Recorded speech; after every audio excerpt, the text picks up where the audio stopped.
Karena Bapak Ibu udah ngeliat filmnya ya. Itu kisah tentang apa Bapak Ibu? Tentang Tuhan Yesus mengajar dan menyembuhkan ya. Ya Bapak Ibu. Di situ kita juga bisa belajar sesuatu ya. Bahwa Tuhan Yesus bukan hanya menyembuhkan, tapi sebelumnya Tuhan Yesus mengajar. Mengajar ya, hal yang sama juga dengan gereja. Gereja juga harus melakukan hal yang sama. Jadi bukan hanya bicara tentang kesembuhan ilahi, tentang berkat ilahi, enggak. Tapi juga kita harus belajar firman Tuhan. Kenapa kita harus belajar? Karena kita adalah murid Yesus. Kalau murid kan harus belajar kan? Iya dong, kalau nggak kita bisa tinggal kelas kan? Iya, haleluya lah. Nah, sekarang kita masuk kepada pertanyaan ya. Sekaligus juga nanti ada hadiahnya. Hadiahnya ada 5. Yang pertama adalah uang, ada 3 hadiah uang. Baru nanti ada 2 hadiah payung. Perlu itu, sekarang kan musim hujan kan? Ya. Jadi setiap payung sebelum hujan. Ya, jangan pada saat hujan baru kita cari payung. Ya, nanti dapatnya gojek payung, harus bayar. Ya.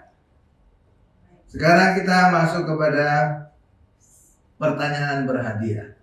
Ya, nanti siapkan juga Pak Thomas untuk mic wireless. Siapa yang ingin menjawab angkat tangan dulu ya. Baru nanti mic-nya diedarkan kepada yang angkat tangan. Kalau bisa jawab baru dapat hadiah ya. Lumayan ya. Lumayan. Kalau di depan itu ada siomay loh, bahwa enak loh katanya dekat jembatan penyeberangan. Jadi lumayan makan siomay nanti habis ibadah ya. Kata orang-orang enak, kata orang-orang. Saya belum nyoba ya.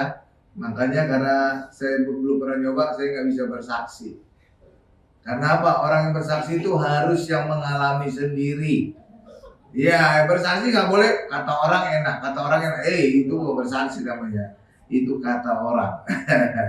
Ya, saya masuk kepada pertanyaan pertama. Pada film tadi, Yesus berkeliling di seluruh Galilea untuk mengajar dan menyembuhkan. Benar gak? Galilea. Pertanyaannya adalah, ada berapa daerah, ada berapa wilayah di Israel? Ada 4, sebutkan 4 itu namanya. Dan salah satu dari 4 wilayah itu adalah Galilea. Apa 3 lagi? Yang tahu, angkat tangan, nanti mic diedarkan. Ibu Sarah, ini istrinya Abraham. Abrahamnya di mana Ibu Sarah? Nggak tahu Pak, lagi masuk got kali. Ya, Ibu Sarah, ada 3 wilayah lagi di Israel.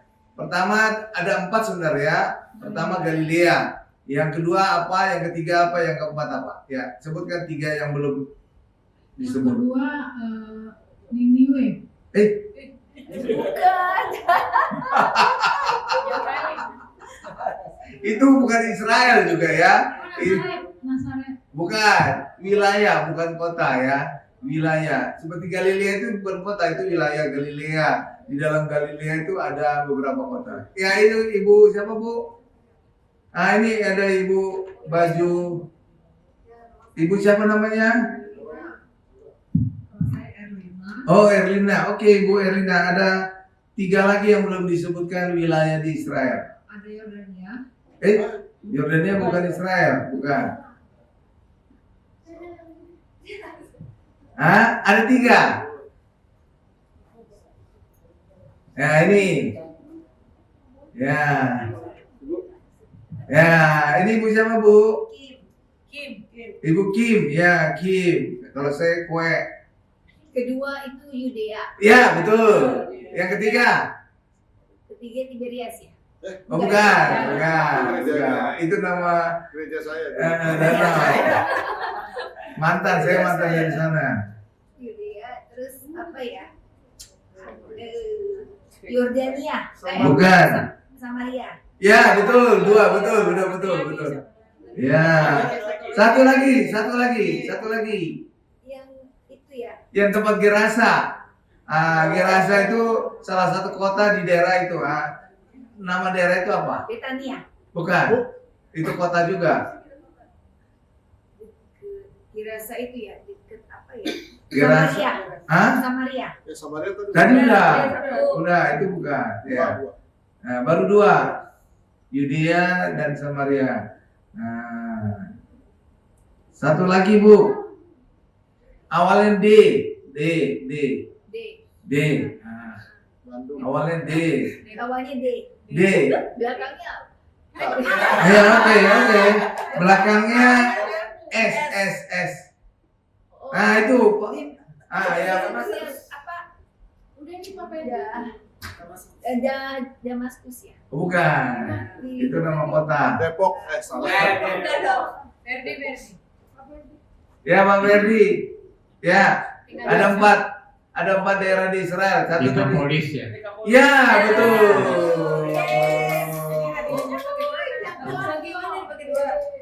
Ya udah lengkap, Pak. Kalau Bapak lengkap, hadiahnya ke Bapak. Nggak bisa. Ya tadi ada 4 kan? Nah, Ibu ini udah 2. Samaria dan Ibu ini udah menang 2. oh ya udah Ibu aja. Iya, Pak. Sorry, Pak. Ya Ibu apa tadi? Itu kasih aja ibu. Iya. Mukim. Ibu Kim. Ibu Kim ya, Ibu Kim dulu. Oke. Ya, ini pertanyaan kedua. Mungkin Pak Ferdinand bisa jawab ya. Di daerah Galilea itu ada danau dan disebutlah Danau Galilea. Tapi selain nama Danau Galilea ada nama 2 lagi. Namanya itu apa? Jadi nama danau itu ada nama aliasnya, ada nama lainnya, danau apa dan danau apa. Ada 2. Jadi sebenarnya totalnya ada 3 nama. Satu Danau Galilea, satu lagi namanya apa, satu lagi namanya apa. Ada 2 lagi nama lainnya. Ebrau, Bukan. Laut. Itu Laut Merah itu Teberau. Tiberias, Ya, betul. Satu lagi, Pak. Satu lagi. Danau apa namanya? Danau Galilea, Tadi udah nama itu Danau Galilea, betul. Itu nama lainnya apa? Satu tadi nama Danau Tiberias. Satu lagi ada. Ada 3 namanya itu. Satu lagi, tinggal satu lagi, Pak. Depannya K, huruf K. Danau. Hah? Bukan. Ya udah Bapak ini dulu dapat aja lah, udah 2 ya. Ya Pak Ferdi dapat. Pak Ferdi dapat. Cincai. Nah, sekarang Ibu ya, ini mudah-mudahan Ibu bisa jawab, Bu. Danau apa tadi, Pak? Ya, Danau Kineret. Kineret. Jadi itu asal namanya begini.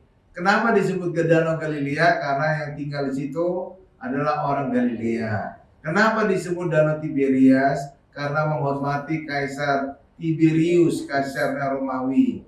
Kenapa disebut Danau Kineret? Karena bentuknya seperti kinor, seperti harpa. Oke ya, 3 ya. Oke, sekarang pertanyaan yang ketiga. Pada film tadi dikatakan bahwa Tuhan Yesus memberitakan Injil Kerajaan Sorga. Pertanyaannya, kok bisa padahal Injil belum ditulis saat itu? Ya, ada yang bisa jawab?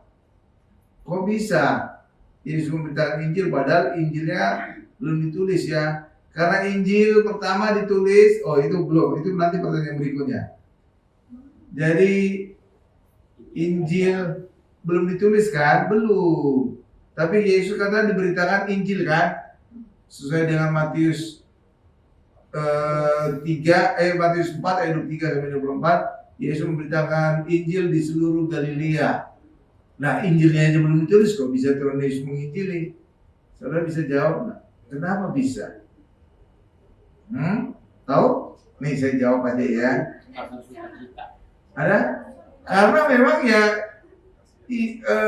Injil Kerajaan Surga itu adalah kabar baik tentang Kerajaan Surga. Dan Tuhan Yesus tahu Karena Yesus berasal dari surga. Cuma untuk memudahkan penginjilan maka khotbah-khotbah Tuhan Yesus, pengajaran-pengajaran Tuhan Yesus ditulis. Nah itulah yang ditulis dalam kitab Injil. Tapi sebelum ditulis Tuhan Yesus tahu karena Tuhan Yesus berasal dari surga.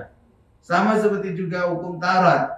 Sebelum hukum Taurat itu ditulis Allah di Gunung Sinai, di puncak Gunung Sinai, sebelumnya sudah Allah nyatakan kepada orang Israel dan orang Israel berkata, "Ya, kami akan mendengar dan melakukannya." Baru setelah perkataan orang Israel itu kemudian Musa naik ke Gunung Sinai selama 40 hari, 40 malam, disitulah dua loh batu ditulis oleh jari-jarinya Allah. Jadi sebelum ditulis itu sudah dikatakan sebelumnya. Hal yang sama juga dengan Injil. Sebelumnya sudah diajarkan Tuhan Yesus.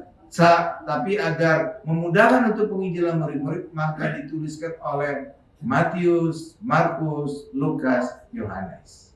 Oke ya, paham ya? Oke, lanjut. Injil apa yang pertama kali ditulis? Ada yang bisa jawab? Ibu bisa jawab? Injil apa yang pertama kali ditulis? Yang pertama-tama. Ya, Ibu Sarah. Kejadian. Injil.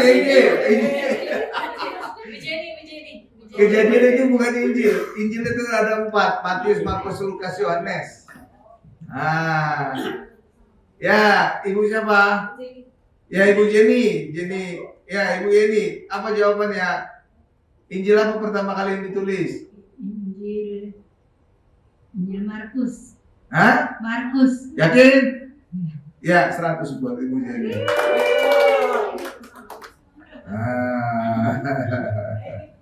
Iya. Oke, lanjut. Jadi yang pertama kali ditulis adalah Injil Markus. Ya, lalu ada istilah Injil sinoptik. Ada yang tahu apa maksud Injil sinoptik?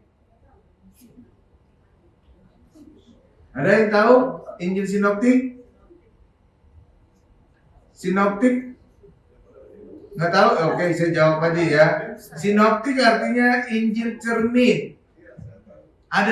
Ada 3 Injil cermin, Matius, Markus, Lukas. Kenapa disebut Injil sinoptik? Kenapa disebut Injil cermin? Karena ketiga Injil ini mirip. Makanya disebut Injil cermin, mirip. Lalu kalau mirip artinya apa? Ada yang ya sedikit banyak ditiru ya. Jadi ada yang menjadi, dan karena Injil yang pertama kali ditulis adalah Markus, maka Injil Markus lah yang ditiru oleh Matius dan Lukas. Nah, gitu. Makanya kalau saudara perhatikan Injil Matius, Markus, Lukas mirip-mirip. Itulah sebabnya secara teologi disebut Injil sinoptik karena mereka mirip. Injil cermin. Oke? Yang berbeda hanya Injil Yohanes. Ya, Yohanes ya, itu kayak nama anaknya Ibu Sarah, Yohanes. Ya, lanjut. Apa beda rumah ibadah dengan bait Allah? Nah, tadi Yesus mengajar di rumah-rumah ibadah kan dikatakan kan? Iya kan? Atau ini coba Bu buka aja ayatnya Matius 4 ayat 23 sampai 24. Oh iya Ibu. Apa bedanya rumah ibadah dengan bait Allah? Rumah ibadah adalah tempat, bait Allah adalah manusianya. Oh enggak. Nah ini Ibu di depan ini baju biru. Ibu siapa namanya Ibu? Kim. Oh iya tadi Ibu Kim ya. Bait Allah itu ada pelatarannya, ada ruang kudusnya, ada ruang maha kudus. Ya, itu kalau pembagiannya, betul. Kalau rumah ibadah ya rumah tempat persekutuan, tempat orang yang datang. Nah, itu tadi pembagiannya Bu, betul itu betul. Cuma bedanya apa? Antara rumah ibadah itu bukan dari sisi bentuk, tapi dari sisi fungsinya apa bedanya kira-kira? Rumah ibadah itu dalam bahasa lainnya adalah sinagoge. Iya. Sinagoge. Lalu sinagoge itu bedanya dengan bait Allah itu apa? Ya. Sinagog dengan bait Allah. Iya, itu beda. Bait Allah itu yang seperti yang pelatarannya Musa itu loh. Bukan. Itu pembagiannya Bu, ada alamat, ada ruang kudus, ada ruang maha kudus. Cuma prinsipnya apa yang dilakukan di bait Allah, apa yang dilakukan di sinagoge. Kalau perlu tambah satu lagi pertanyaannya, apa beda sinagoge dengan gereja? Sinagoge itu tempat orang umat Yahudi itu loh yang mengadakan itu. Iya, apa bedanya dengan bait Allah, Bu? Fungsinya, bukan pembagiannya. Kalau tadi pembagiannya itu benar, alamat, ruang kudus, ruang maha kudus. Tetapi fungsinya apa? Fungsinya itu untuk pengajaran. Yang mana pengajaran? Yang pengajaran sinagog. Sinagog. Nah, kalau bait Allah apa? Bait Allah itu untuk tempat pemurnian, misalnya bawa korban, terus di itu pelataran pencucian gitu, terus baru masuk gitu seperti di Musa. Ya, nyerempet. Oke, Bu. Ya, Ibu Kim benar lah, yang nggak benar. Oke. Ya, oke. Nih saya tambah penjelasan ya, apa beda sinagoge sama bait Allah ya. Bait Allah itu sudah ada sejak masa Musa. Itulah dikenal dengan kemah suci. Lalu apa yang dilakukan imam-imam di bait Allah? Yang dilakukan imam-imam adalah memberikan korban persembahan. Mereka membawa korban-korban. Tadi sudah disebut oleh Ibu Kim, betul. Lalu sinagoge apa? Sinagoge itu terjadi ketika orang Israel kembali dari pembuangan di Babel. Jadi ketika mereka dalam pembuangan di Babel selama 70 tahun, rupanya mereka punya kerinduan untuk membahas firman Tuhan. Itulah sebabnya selama di Babel, mereka kayak ada persekutuan doa, membahas firman. Karena mereka rindu Israel, rindu firman Tuhan. Maka dibahaslah firman-firman Tuhan. Nah, ketika mereka kembali ke Israel, persekutuan-persekutuan doa tadi diresmikan, diformalkan. Itulah jadi sinagoge. Dan karena sinagoge itu membahas tentang firman Tuhan, maka dibutuhkan orang yang ahli tentang firman Tuhan. Disitulah muncul jabatan ahli Taurat. Jadi itu ceritanya. Kalau hanya bait Allah nggak ada tuh ahli Taurat, nggak ada fungsinya.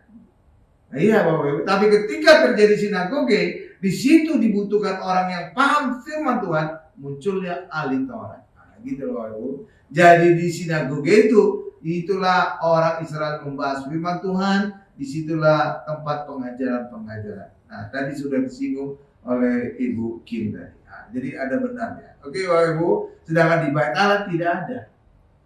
Oke, nggak ada.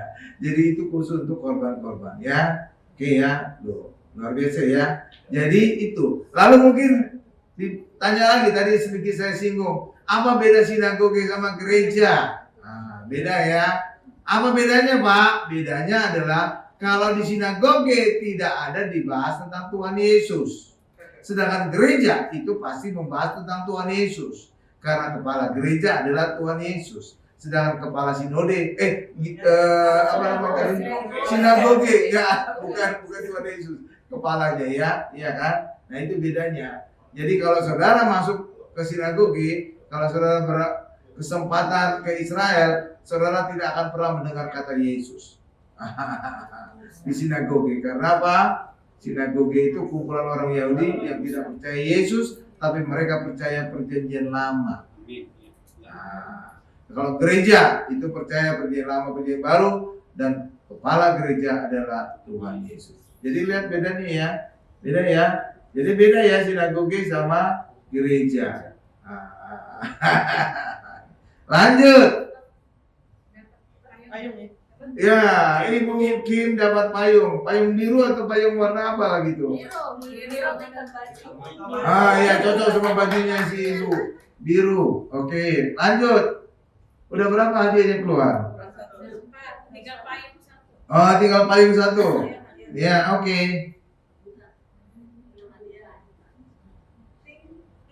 Tadi itu film tadi membahas tentang Matius 4 ayat 23 sampai 24. Coba Bu tampilkan ayatnya Bu. Matius, oh ya di depan sudah ada. Ini saya bacakan ya ayatnya ya. Film tadi berdasarkan ayat ini.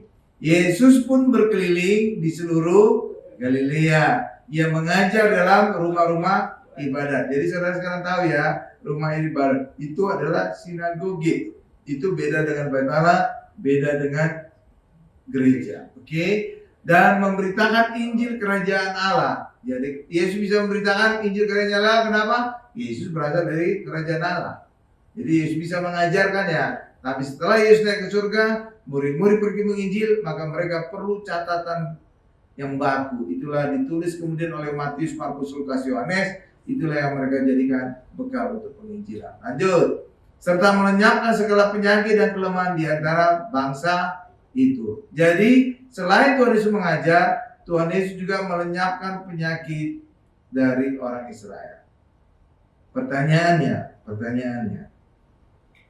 di dalam perjanjian lama, di mana dinubuatkan tentang Yesus menyembuhkan penyakit umatnya? Kitabnya Pak. Ya, kitab dan ayatnya kalau perlu. Kitabnya ya saya Pak. Betul Yesaya. Ya. Ayatnya Pak, bisa detail nggak ayatnya? Oh, nggak tahu. Ya udah. Yesaya 53 ayat 4 ya. Coba tampilkan Bu Yesaya 53 ayat 4. Itulah yang ditanggungnya. Sesungguhnya Yesaya 53 ayat 4 ya. Nah. Jadi kita selain nonton film saya jelaskan jadi supaya saudara makin paham ya filmnya ya. Luar biasa kan? Iya. Tetapi sesungguhnya penyakit kita lah yang ditanggungnya dan kesalahan kita yang dipikulnya. Padahal kita mengira dia kena tulah, dipukul dan ditindas Allah. Nah, itu Bapak Ibu. Jadi penyakit kita yang ditanggung. Amin Bapak Ibu. Kesalahan kita yang dipikulnya. Itu luar biasa ya. Oke Bapak Ibu ya. Nah. Udah habis radianya Bu. Satu payung. Oh, Pak Ferdi ya. Pak Ferdi dapat uang dan payung luar biasa. Oh iya. Ya, luar biasa. Pakai payung, sedia payung sebelum hujan ya. Luar biasa ya Bapak Ibu ya. Nanti juga ada film-film lagi. Nanti pada bulan Desember juga kita akan ada film ya lagi ya tentang Natal.